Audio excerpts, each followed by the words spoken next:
আসসালামু আলাইকুম দর্শক, আশা করি সকলেই ভালো আছেন। আমি তো এমনিতেই জাহান্নামী, মরার কারণ পান না, এমন একটি হেডিং দিয়ে চিরকুট লিখে মারা গেছেন নবম শ্রেণীর 16 বছর বয়সী এক তরুণী। এটার মূল কারণ ছিল পান্নার সাথে ওই তরুণীর প্রেমের সম্পর্ক এবং প্রেমের সম্পর্ক থেকে শারীরিক সম্পর্ক।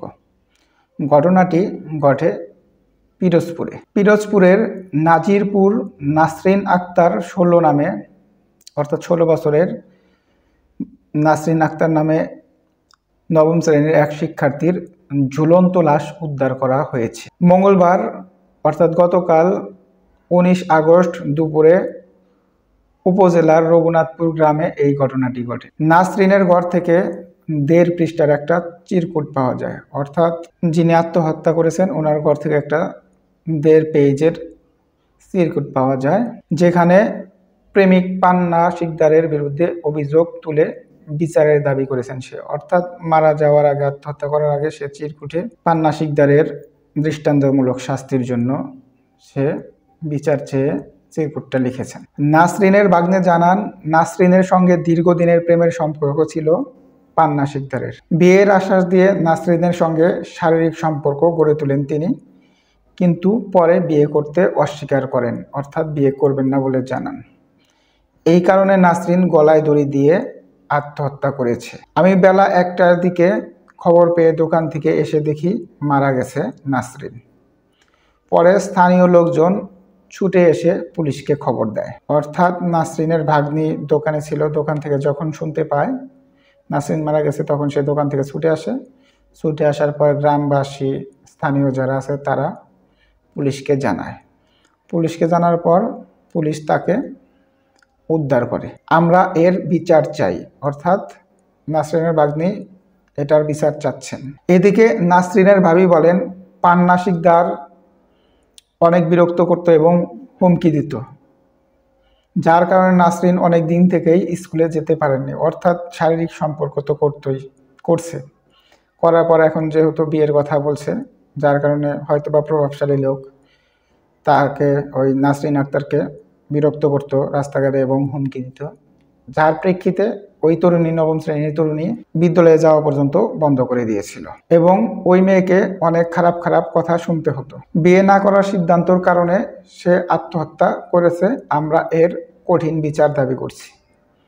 অর্থাৎ ভিকটিমের ভাবির মন্তব্য এটা, যে ওই পান্না শিকদার নাসরিনকে বিয়ে করবে না বিধায় সে আত্মহত্যা করেছে। সো পান্না শিকদারের তারা দৃষ্টান্তমূলক শাস্তির দাবি করছে। দর্শক, চিরকুটে লেখা ছিল, আমি মরার কারণ হলো লতিফ শিকদারের একমাত্র ছেলে পান্না শিকদার। সে আমার বিয়ের কথা বলে আমার দেহ ভোগ করেছে। আমার শেষ ইচ্ছা ওর এমন সাজা হোক যাতে আমার মতো আর কারো জীবন নষ্ট করতে না পারে। বাবা এবং ভাই বোন, পারলাম না তোমাদের কথা রাখতে, আমাকে মাফ করে দিও। আমি বিয়ে করলেও কোনোদিন সুখী হতাম না। আমি তো এমনিতেই জাহান্নামী। আরও অনেক কিছুই সে লিখেছে, বিস্তারিত এত কিছু দর্শক পড়ছি না। বিদায়, সবাই ভালো থেকো। ওর জন্য আমাকে অনেক কথা শুনতে হয়েছে, আমি ওর উচিত শিক্ষা চাই। Good bye. অর্থাৎ পান্না শিকদারের জন্য তাকে বিভিন্নভাবে অপমানিত হতে হয়েছে, কথা শুনতে হয়েছে, এটা সে চিরকুটে উল্লেখ করেন এবং বাবা মাকে বুঝ দিয়েছেন চিরকুটের মাধ্যমে, যে তারা যেন কোনো কান্নাকাটি না করে, তারা যেন মনে করে যে তার বিয়ে হয়ে গেছে, সে শ্বশুর বাড়ি চলে গেছে, এরকম কিছু আরও বিস্তারিত সে লিখেছে। অর্থাৎ কষ্ট ভরা ক্লান্ত মনে সে অনেক কিছুই লিখেছে। সর্বশেষ মূল কথা হচ্ছে যে সে পান্না শিকদারের দৃষ্টান্তমূলক শাস্তি চাচ্ছে, সে যাতে পরবর্তীতে অন্য কোনো মেয়ের সাথে এই ধরনের কোনো অপকর্ম না করতে পারে। দর্শক, মেয়েটা যে মারা গেল এটা কিন্তু আসলে কোনো সমাধান নয়। সে মারা না গিয়েও কিন্তু ওর বিরুদ্ধে যদি কোনো প্রমাণাদি থাকতো, মামলা করতে পারতো বা একটা বিচার সালিসের মাধ্যমে একটা মীমাংসায় যেতে পারতো। কিন্তু সে যে মারা গেল, এই ক্ষেত্রে সে তো দুনিয়া এবং আখিরাত সবই হারালো, এটা হচ্ছে মূল কথা। আর তার কোনো ধরনের শাস্তি হবে কিনা এটারও কিন্তু এই চিঠি ছাড়া কোনো প্রমাণ নেই। এই চিঠিটা আদালতে বা প্রমাণ হিসাবে গ্রহণযোগ্য হবে কিনা তাও আমি জানি না দর্শক, আপনারা জানলে অবশ্যই কমেন্টসে জানাবেন।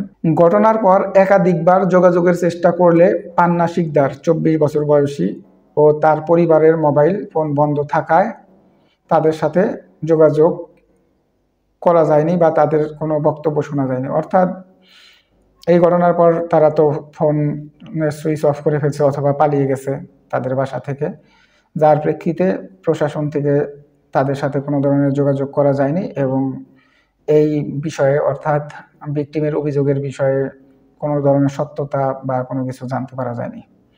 নাজিরপুর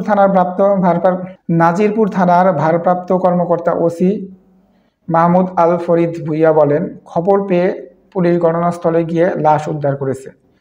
ঘটনার সুষ্ঠু তদন্ত করে আইনি ব্যবস্থা নেওয়া হবে। এই ঘটনায় থানায় একটি অপমৃত্যু মামলা হয়েছে। অর্থাৎ পুলিশ নিজেই এটাকে অপমৃত্যু হিসাবে মামলা গ্রহণ করেছে। এটার ইনভেস্টিগেশনে পাঠাবে, ময়নাতদন্তের পর জানা যাবে মূল যে আসলে সে মারা গেছে নাকি কেউ মেরে ঝুলিয়ে রাখছে, এটা পরবর্তীতে জানা যাবে। যেহেতু সে একটা স্টেটমেন্ট বা চিঠি রেখে গেছে, আত্মহত্যা করেছে, এটাই সম্ভাবনাই বেশি।